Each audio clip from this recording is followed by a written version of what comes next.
മ്യൂസിയങ്ങളുടെ പ്രധാന കർത്തവ്യം എന്നുള്ളത് നിലയിൽ നമ്മുടെ പൈതൃകവും സംസ്കാരവും വരും തലമുറകൾക്ക് വേണ്ടി സംരക്ഷിക്കുകയും അവ പ്രചരിപ്പിക്കുകയും ചെയ്യുക എന്നതാണ്.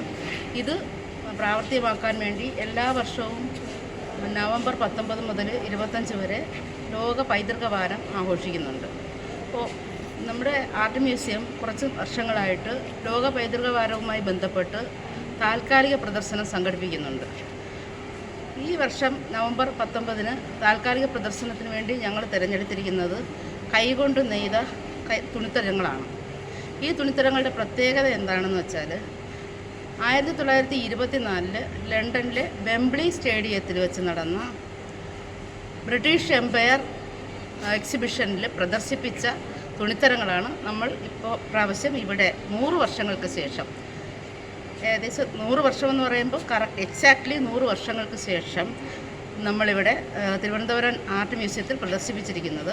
ഈ പ്രദർശന വസ്തുക്കൾ പൈതൃക വാരത്തിൻ്റെ സംസ്ഥാനതല ഉദ്ഘാടനത്തോടനുബന്ധിച്ച് നവംബർ 19-ാം തീയതി കണ്ണൂരിലെ കൈത്തറി മ്യൂസിയത്തിൽ പ്രദർശിപ്പിച്ചവയാണ്.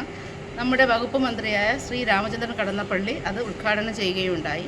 അത് കഴിഞ്ഞ് 2 ദിവസം നമ്മൾ കണ്ണൂർ കൈത്തറി മ്യൂസിയത്തിൽ പ്രദർശിപ്പിച്ചതിന് ശേഷം മാത്രമാണ് ഇവിടെ താൽക്കാലിക പ്രദർശനത്തിന് വേണ്ടി ഒരുക്കിയത്. ആർട്ട് മ്യൂസിയത്തിൽ ഇത്രയും കാലം, ഈ 100 വർഷക്കാലമായി ഇവ ആർട്ട് മ്യൂസിയത്തിലെ സ്റ്റോറേജിൽ സൂക്ഷിച്ചിരുന്നവയാണ്.